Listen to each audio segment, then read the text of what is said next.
یا نا حق کو حق بنا دینا اور اپنا حق لینے کے لیے دینا، یہ رشوت نہیں، یہ چٹی ہوتی ہے، یہ تاوان ہے، اس کا گناہ لینے والے پہ ہوتا ہے، واللہ اعلم، رشوت کا دونوں پہ ہوتا ہے۔ آپ یہ بتائیں کھانا حاضر ہو گیا ہے کہ نہیں؟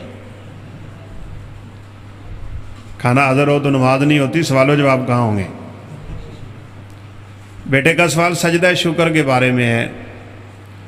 بہت سی فقہ کی کتابوں میں لکھا ہوا ہے کہ سجدہ شکر ثابت نہیں ہے، نہ جانے لوگ کیسے کھلم کھلا انکار کر دیتے ہیں۔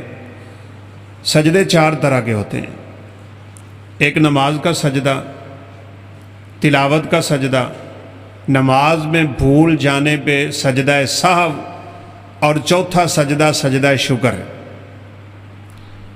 آپ میں سے کون بھائی ہے جس نے چاروں کیے ہوئے ہیں؟ ماشاءاللہ۔ جس نے نہیں کیے چلیں باقی تو کیے ہوں گے، سجدہ شکر رہتا ہوگا، پھر ساڑھے نالوں تو کرکٹر نہیں چنگے جڑے سینچری مار کے سجدہ شکر کرنے۔ حدیث میں الفاظ ہیں اذا اتاہ امر یسرہ سجد شاکرا للہ، جب کبھی آپ صلی اللہ علیہ وسلم کو ایسی خبر ملتی جو بہت زیادہ خوش کرنے والی ہوتی تھی تو آپ اللہ رب العزت کی رضا کے لیے سجدے میں گر جاتے تھے، اس کو سجدہ شکر کہتے ہیں۔ ابو بکر صدیق رضی اللہ عنہ نے بھی کیا ہے، علی المرتضیٰ رضی اللہ تعالیٰ عنہ نے بھی کیا ہے، آپ صلی اللہ علیہ وسلم نے بھی کیا ہے۔ ایک قبیلہ تھا ہمدان، غالباً آپ صلی اللہ علیہ وسلم نے سیدنا علی رضی اللہ تعالیٰ عنہ سے پہلے وہاں پہ امیر مقرر کیے خالد بن ولید رضی اللہ عنہ، شاید وہ جا کے جنگ کرتے اور جنگوں میں نقصان بہت زیادہ ہوتے، آپ نے ان کے پیچھے سیدنا علی کو بھیج دیا رضی اللہ تعالیٰ عنہ، اور ایک خط دے کے بھیجا۔ علی رضی اللہ عنہ نے ان کو جمع کر کے وہ خط پڑھا تو اللہ رب العزت کی توفیق سے پورے کا پورا قبیلہ مسلمان ہو۔ تو انہوں نے نبی صلی اللہ علیہ وسلم کو خط لکھا، اسلمت ہمدان، یہ خط آپ کے سامنے پیش ہوا، جو ہی پڑھا گیا کہ پورا ہمدان ہی مسلمان ہو گیا ہے تو آپ صلی اللہ علیہ وسلم سجدے میں گر گئے۔ یہ ثابت۔ علی رضی اللہ تعالیٰ عنہ کو ایک جنگ کے موقع پہ آپ نے فرمایا تھا جنگ کرنے کے بعد تم نے دیکھنا، اس میں غالباً ذوالخویسرہ تھا یا کوئی میرے نام ذہن میں نہیں ہے، اگر وہ بندہ مارا گیا ہو اس جنگ میں تو علی تو حق پہ ہوگا۔ اب علی رضی اللہ تعالیٰ عنہ کو اس جنگ میں یہی فکر تھی، چونکہ سیدنا علی رضی اللہ عنہ کا دور خلافت بہت سے فتنوں اور جنگوں میں گزرا ہے، کہ ایسا نہ ہو کہ میں جنگ غلط کر بیٹھا ہوں۔ اپنے ساتھی کو بھیجا کہ اس بندے کو تلاش کرو، کیا اس کی لاش ہے؟ اس نے واپس آ کے کہا نہیں۔ تو حضرت علی بہت پریشان ہو گئے کہ کہیں مجھ سے جنگ میں غلطی تو نہیں ہوگی۔ وہ خود لاشوں کو پلٹنے لگے، تو پلٹتے پلٹتے وہی بندہ سامنے آ گیا تو علی رضی اللہ تعالیٰ عنہ سجدے میں گئے۔ ثابت۔ بلکہ میں نے ایک جگہ پہ پڑھا تھا، استاد بچوں کو ٹافیاں دے رہے ہیں تو ایک بچے نے ٹافی پکڑی اور پکڑتے ہی سجدے میں گر گئے، بچہ چھوٹا سا۔ تو استاد نے پوچھا بیٹا تو نے سجدہ کیوں کیا ہے؟ تو اس نے کہا میرے ابو جب امی کو کوئی چیز لا کے دیتے ہیں نا تو امی سجدہ کرتی، تو میری اس وقت سے عادت ہے میں سجدہ کرتا ہوں، لہذا سجدہ شکر سنت سے ثابت ہے، کیا جا سکتا ہے۔ کوئی بہت بڑا غم ٹل جائے تو بھی کر سکتے ہیں، بہت بڑی خوشی میسر آ جائے تو آپ تو بھی کر سکتے ہیں۔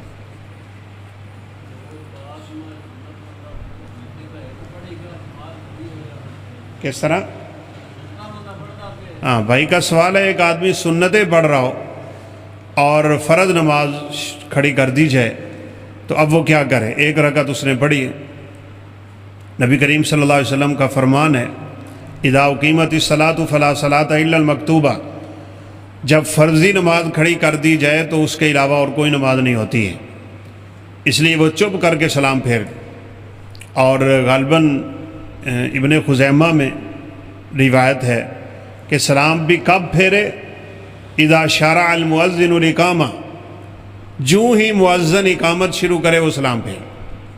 زیادہ سے زیادہ شیخ ابن عثیمین رحمہ اللہ کا غالباً فتویٰ ہے کہ ایک شخص تشہد میں بیٹھا ہے اور سلام پھیرنے کے قریب ہے اور اسے یقین ہے کہ امام کی اللہ اکبر سے پہلے پہلے میری نماز مکمل ہو جائے گی، تو چلیں وہ مکمل کر لے، لیکن جس کی ابھی ایک رکعت ہوئی ہے وہ تو فوراً سلام پھیر دیں اور چپ کر کے فرضی نماز میں شامل ہو جائے۔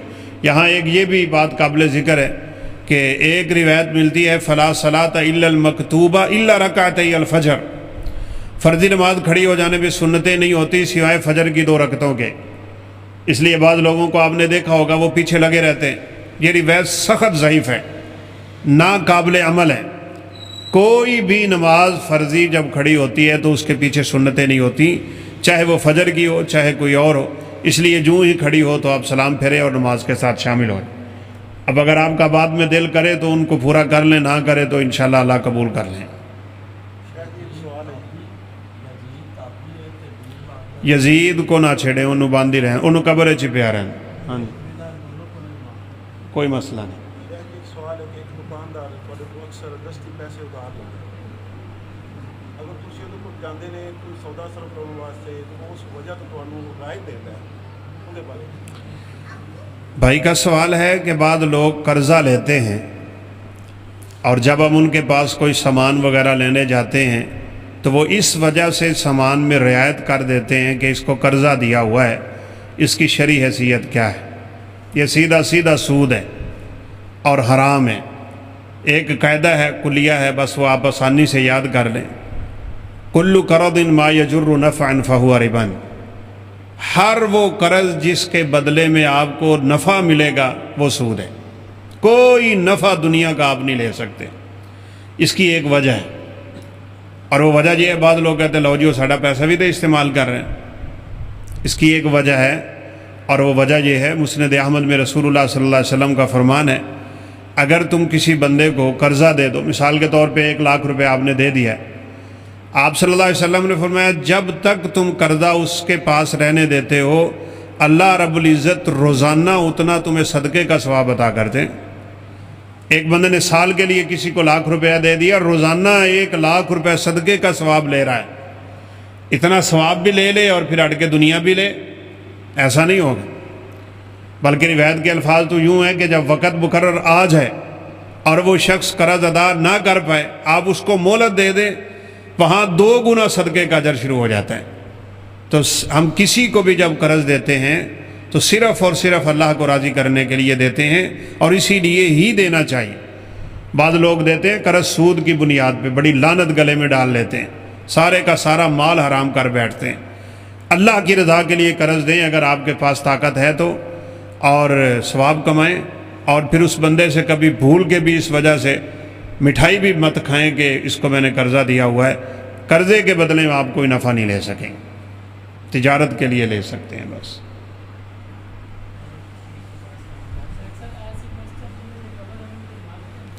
بھائی کا سوال ہے اہل تشیع کے پاس کام کیا جا سکتا ہے یا نہیں؟ آپ کسی بھی غیر مسلم کے پاس، کسی بھی مسلمان کے پاس، کسی بھی شخص کے پاس کام کر سکتے ہیں، لیکن اس کے لیے شرط یہ ہوتی ہے کہ وہ آپ کے دین میں رکاوٹ پیدا نہ کرتا ہو، یا آپ کا کام آپ کے دین کو نقصان نہ دے رہا ہو اور دوسرے کے دین کو نفع نہ دے رہا ہو۔ صحابہ کرام رضوان اللہ علیہ مجمعین کے پاس مجوسی کام کرتے رہے۔ سیدنا مغیرہ بن شعبہ رضی اللہ تعالیٰ عنہ کا غلام جس نے عمر فاروق رضی اللہ عنہ کو خنجر مارے تھے، وہ مجوسی تھا، آگ کا پجاری تھا، کوئی حرج کی بات نہیں۔ ایک دوسرا سوال ہے جس مسجد میں قبر ہو کیا وہاں پہ نماز ہو سکتی ہے یا نہیں؟ اگر تو قبر پہلے تھی اور مسجد میں بعد میں بنی ہے تو مسجد گرا دیں، اور اگر مسجد پہلے تھی اور قبر بعد میں بنی ہے تو قبر کھود دیں، ایسی مسجد میں نماز نہیں ہوتی۔ نبی کریم صلی اللہ علیہ وسلم نے قبرستان میں نماز پڑھنے سے اسی لیے منع فرمایا ہے۔ قبروں والوں کے ساتھ ایک تعلق، عمومی طور پہ ایسے بندوں کو مسجدوں میں دفنایا جاتا ہے جو کوئی زیادہ دنیاوی طور پہ، دینی طور پہ اثر و رسوخ رکھنے والے ہوتے ہیں۔ یہی تعلق انسان کو آہستہ آہستہ شرک میں لے جاتا ہے اور یہی بنیاد بن جاتی ہے۔ اس لیے قبرستان میں ہی مردوں کو دفن کرنا چاہیے، اور یہ ماحول ختم ہونا چاہیے گھروں میں، ڈیروں میں، مسجدوں میں اور ایسی جگہوں پہ۔ تو بہرحال جس مسجد میں قبر ہوتی ہے وہاں نماز نہیں ہوتی، بالخصوص جب اگلی جانب ہو۔